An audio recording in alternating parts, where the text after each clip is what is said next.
If you are seeing the message, it's time to close Instagram, or you can use it again after. It usually means Instagram time to limit or break remember feature is turned on. Don't worry, this is not a serious problem and you can easily fix in the few steps. First, open the Instagram app on your phone. Tap your profile picture in the bottom right corner. After that, tap the three lines in the top corner to open the menu.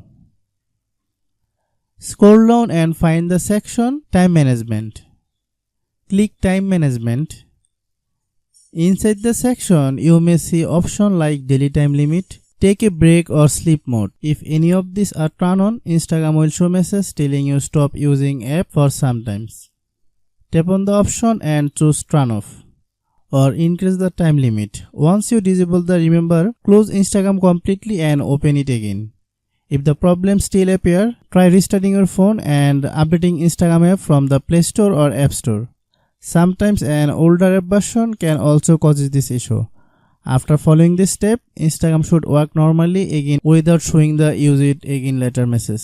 Hope you understand. I have a request. If you are new to the channel, please subscribe and stay with us. Thanks for watching.